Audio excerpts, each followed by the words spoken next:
Hello, hi guys! Magandang hapon sa inyo lahat. This is June from Masagari Channel, a faith healer, also mata reader. So ngayong hapon, natatigyan natin ang nagsabihin sa inyo ng ating mga gabay. This is monthly gabay for the month of December 2023 for the sign of Virgo. So Virgo, welcome to my channel.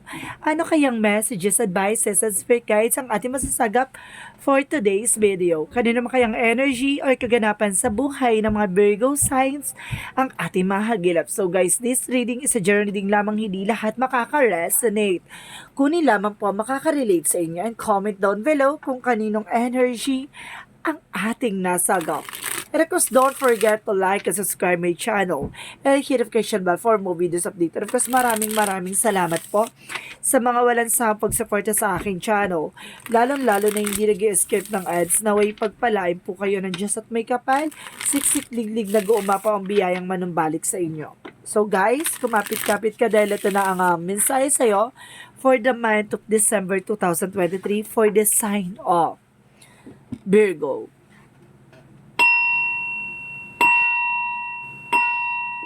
Angel Spirit Messages, give me information. Ano kaya gusto mo sabihin sa mga kapatid nating Virgo dyan? Angel Spirit Guides, give me information. Oh my God, pasabog. There's an Ace of Pentacles. There's a big money, big opportunities, and new material offer, no? Because there's an abundance that brings you a manifestation, an opportunity, and new career. Additional messages. And of course, there's a Knight of Wands. So, there's some information that meron ditong inspire action, something, kumaga slow and steady, something na kailangan mong wag maging padalos-dalos, no? Maging mahinahon. And of course, there's a devil energy. Oh my God, there's a negative energy. So, gusto natin i-clear yan kung ano yung negative na, the devil na yan. So, let's see what is the Page of Cups. Listen to your intuition, listen to your gut feeling. So, some of you nagkakaroon ka dito na, kumbaga, intuition or something na message ng ating angel spirit, no? There's a surprises. And of course, there's a Death card. So, there's an ending and a new beginning. So, some of you magkakaroon dito ng simula at pagbabago at may mga bagay na matatapos na. No? Let's see what is additional messages. And of course, there's a justice. Oh my goodness. And alam nyo guys, ang ganda na nasa chart na to. Kasi, kumbaga, there's a positive, negative, positive. So, ibig sabihin dito, after the transformation, there's a justice for a good karma, no? There's a good karma coming in for you. Meron ditong justice na makukuha mo. At may mga bagay na, kumbaga, talagang mapagtatagumpayan mo dahil, kumbaga, matatapos na. And of course, ito ay karma. Kumbaga, there's a karma for you. Yung mga bagay na ginawa mo mabuti, may kaakibat na mabuti. Kung may mga bagay na ginawa sa yung masama, may masamang balik sa kanila. So, kumalma ka lang. So, let's see what is the Ace of Pentacles. Okay. And of course, there is a Seven of Wands. So ibig sabihin dito, Seven of Wands is protected, no? Yung kailangan mo proteksyonan yung sarili mo, yung finances mo, yung career mo, even your territory, no? Kumbaga, stand on your ground, no? Kumbaga, kailangan control mo yung mga bagay-bagay sa paligid mo. Proteksyonan, and of course, kailangan mo magtiyaga, no? And of course, itong offer na to with a big money or big opportunities, kailangan protected mo. Hindi pwedeng maagaw, hindi pwedeng masasapa or may something na gugulo. Diba? Kailangan, hindi pwede. Ganon. So, let's see what is the Knight of Wands. Parang sinasabi na angkin mo na tong offer na to. And of course, there's a Five of Wands. So, eto yun, no? Huwag ka maging padalos-dalos, maging maingat ka, slow and steady, para sa ganun, hindi ka magkaroon ng conflict or something disagreement or disappointments, ganon. So, let's see what is the Devil card. And of course, there's a Four of Swords. Some of you guys, talagang pinapasok dito sa panaginip. And of course, there's a fear, no? Parang kinakabahan ka na, hindi mo maintindihan na to. There's a negative energy talaga or devil energy na ginagawan sa'yo, no? And of course, parang sinasabi dito na kailangan mo rin magpahinga, mag-meditate, no? And of course, there's a recovery. Let's see what is the Page of Cups. And of course, there's a Six of Cups. So there's an information, there's a memories and fertility and familiarity. So sinasabi dito, there's an offer na kailangan makinig ka sa intuitions mo, no? Kumbaga, there's an memories from the past. Kumbaga, kung may mga bagay na nangyari sa nakaraan mo, kumbaga, kailangan matuto ka na makinig ka sa intuition mo kung, di ba, kung binubudol ka lang or something na merong intention sa na hindi maganda, nakasama yung pakiramdam mo. So, let's see what is the death card. And of course, there's Page of Swords. Now, get more information, new ideas, and of course, new information, no? Dagdagan mo tong knowledge mo, naway makapagsimula ka na ng panibagong eksena, no? There's some messages, and of course, contracts na kailangan mong gawin. So, let's see what is the Justice card. And of course, there's an Eight of Cups. So, there's a letting go, no? May mga bagay na kailangan mong deadmine at kailangan mong pakawalan, no? Kailangan mong hayaan ng universe ang gumante or universe yung gumawa ng way para bumalik sa kanya yung mga bagay na ginawa nila, 'di ba? Kumbaga, i-let go mo lang, move on, 'di ba? Kasi at the end of the time, kumbaga, babalik sa in a good thing. Pero sa kanila, babalik yan sa kanila with a bad things, 'di ba? Lahat ng bagay na ginawa mo nagkaroon ng cause and effect sa tao, no? Alam mong nakasama at nakabuti ba 'yan? So magkakaroon niya ng balik, no? There's a bounce back. So let's see what is additional messages for Ace of Pentacles and the Seven of Wands. And of course, there's a Nine of Pentacles. So there's a blossoming abundance. Itong offer na to na talagang pinoprotektan at kailangan maproteksyonan, no? Talagang magkakaroon ka ng kasaganahan dito, no? Bubusugin ka talaga ng biyaya ng langit. So, let's see what is the Knight of Wands and of course the Five of Wands. So, there's a Knight of Pentacles. So, there's an information na hard work, lahat ng mga pinaghirapan mo, makukuha mo, no? And of course, there's a information na kailangan mo maging secure and of course, maging practical pagdating sa finances, no? And of course, there's a good investment talaga. Talagang yung mga bagay na tinanim mo, lahat ng mga bagay na ginawa mo, lahat ng bagay na yan makukuha mo. So, let's see what is the Devil and the Four of Swords. And of course, there's a Seven of Swords. So, there's a sneakiness. So, some of you, kumbaga ito yung tao na to lumalapit-lapit sa'yo, tapos hindi mo pala alam, may ginagawa pala siyang black magic. 'Di ba? Against sa'yo. There's a sneakiness, like a cheating, lying, 'di ba? Betrayal, deception, or something theft na sinabi sa'yo dito na naging dishonest ng tao to na sa'yo. Kumbaga, itong tao na to, kumbaga sumusubaybay, lumalapit-lapit sa'yo, pero yun pala, no? There's an intention, there's a negative energy or black magic involved na ginawa sa'yo. So, some of you talagang gusto ka nitong pahirapan. And suddenly, hindi lang siya sa health, meron din siyang effects sa iyong finances and of course, love life and career. So, let's see what is the Page of Cups and the Six of Cups. Ang laki ng inggit nito, ha? Laki ng inggit. And of course, there's a Seven of Cups. So, see? There's a friend. Either friend, toxic family, or toxic friends, or something na toxic relationship or past relationship, no? Kumbaga, nagugulo. Ginugulo kayo nito. So, let's see what is the death card in the Page of Swords. What is the death card in the Page of Swords? So, there's a Page of Wands. So, there's a good news. May mga maganda ka makukuha balita, may darating na balita or email or messages ka matatanggap na magdadala sa inspirations and discoveries. And of course, potential for free spirits. And of course, sinasabi ditong messages na to is an information for freedom, no? Para makakalaya ka na sa mga bagay na iniisip mo, ganon. So, let's see what is the Justice and the Eight of Cups. And of course, guys, there's Seven of Pentacles, there's an Eight of Pentacles. So, there's a focus, no? Mag-focus ka sa trabaho or negosyo mo, no? Sinasabi sa'yo dito, at the end of the time, lahat ng mga bagay na yan, kumbaga magde-develop, talaga magkakaroon ng transformation and of course, appreciation. At the same time, magkakaroon ng outcome in a positive way. Diba? So, let's see what is the outcome. There's a Six of Wands. There's a victory and success, no? At the end of the time, magtatagumpay ka dito. Di ba? Sa daming, kumbaga, ng gulo, nanira, no? At talagang gumawa ng paraan para pabagsakin ka. Pero don't you worry. At the end of the time, magtatagumpay ka. At the same time, there's a Six of Swords na, kumbaga, transition. Makakaalis ka sa situation. Ganun yun, T. Di ba? Yung kahit na pilit kang pabagsakin, pilit kang hilahin pababa, pero Diyos na yung gumagawa ng paraan para iangat ka. 'Di ba ang sarap sa feeling ng gano'n? Yung universe or rather ang ating Panginoon, ng ating guardian angels or gabayang humihila sa atin paangat, no?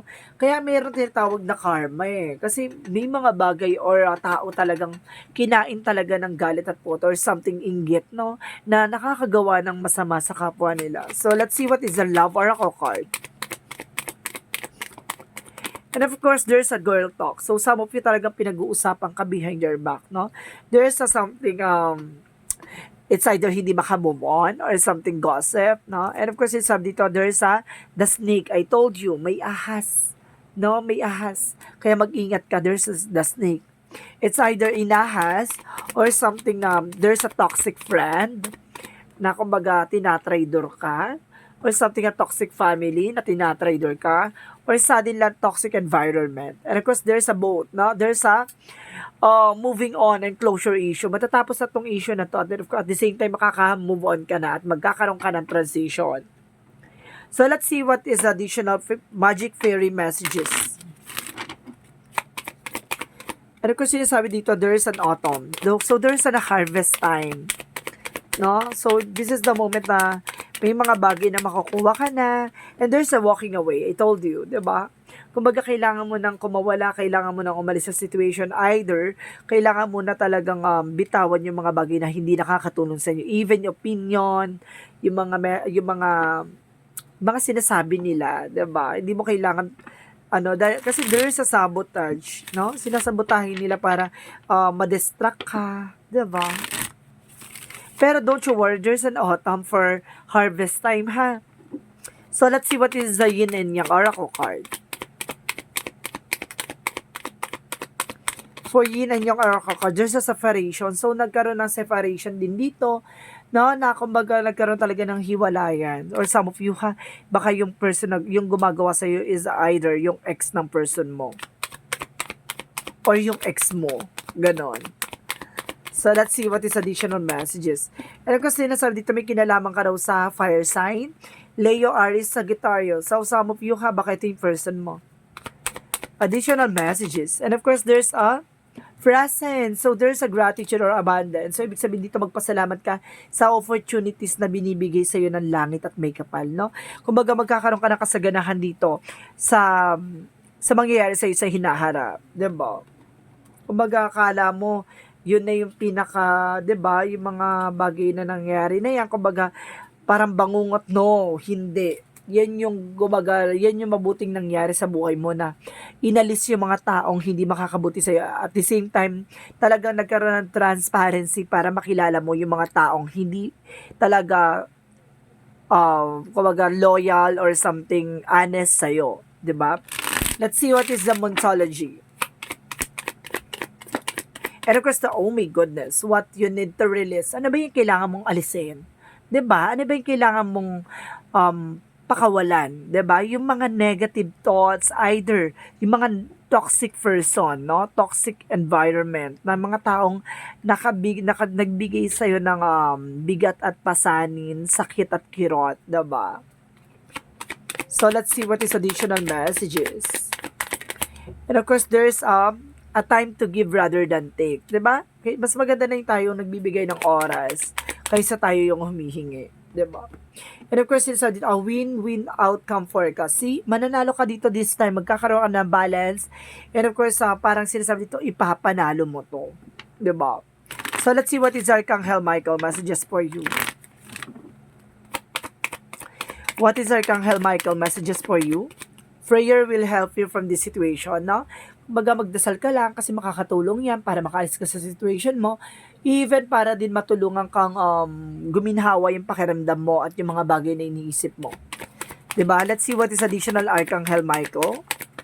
And of course, there's the person that you're asking is about trustworthy. So, some of you, baka yung tong tao na tong pinagkakatiwalaan mo, bukod sa lahat na pinagkakatiwalaan mo, ito yung tao talagang buo yung katapatan sa'yo. So, ibig sabihin dito, magtiwala ka. And of course, your inner guidance is real and trustworthy. Ibig sabihin dito, yung tao na to is it's either gabay mo, no? Itong bagay or tao na to, yung nagbibigay sa'yo ng guidance, is your gabay, no? At makinig ka. Makinig ka sa inner voice mo. So, let's see what is the romance angels.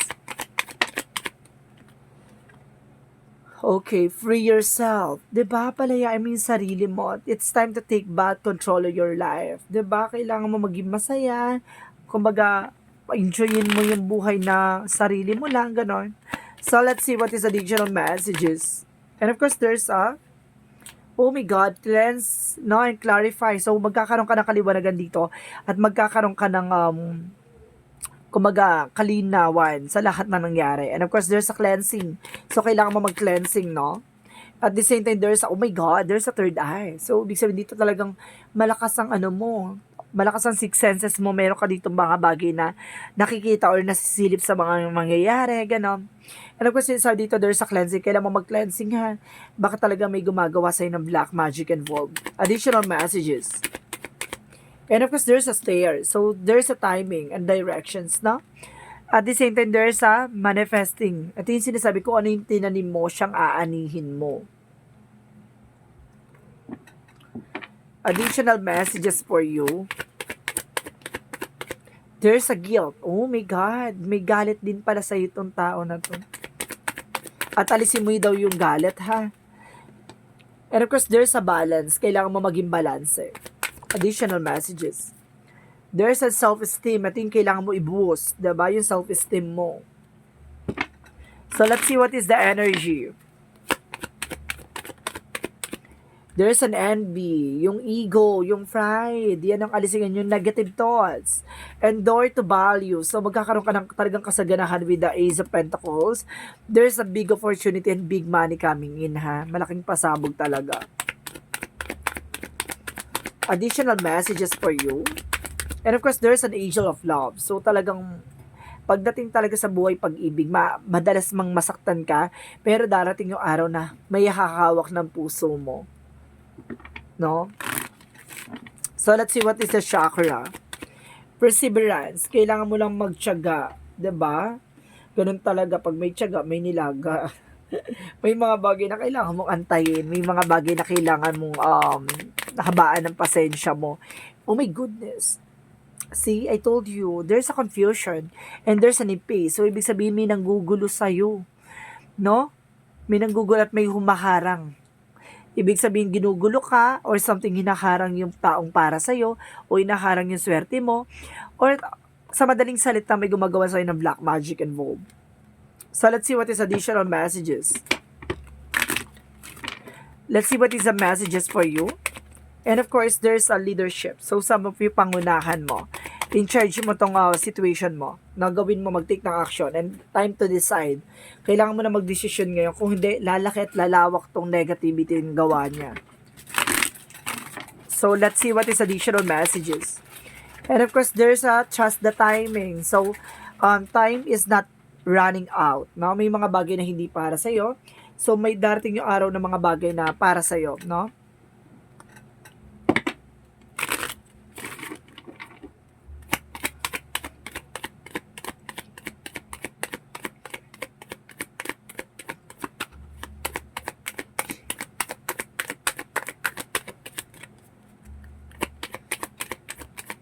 And there's a caffeine free. So, kailangan mong mag-iwas-iwas sa mga kape ha. Baka ninenervyos ka na. Virgo. No? Let's see what is the Jesus loving quotes. What is the Jesus loving quotes? And of course, sinasabi dito, nothing shall be impossible to you. No? Sinasabi dito, walang imposible pagdating daw sa'yo. No? Lahat ng mga bagay kaya mong gawin. Kapag in love ka. Diba? So, let's see what is the angel's answer. So, guys, meron tayong eksena dito, no? And mayroon tayong angel's answer na sasagutin yung katanungan nyo. So, mag-iisip kayo dito na magiging tanong nyo. Bibilang ako ng 3, kailangan nakapag-isip na kayo. So, handa na ba kayo? Okay. Isip na, guys, ha?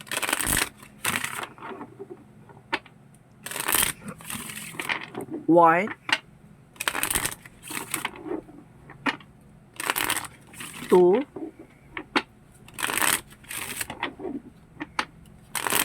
3.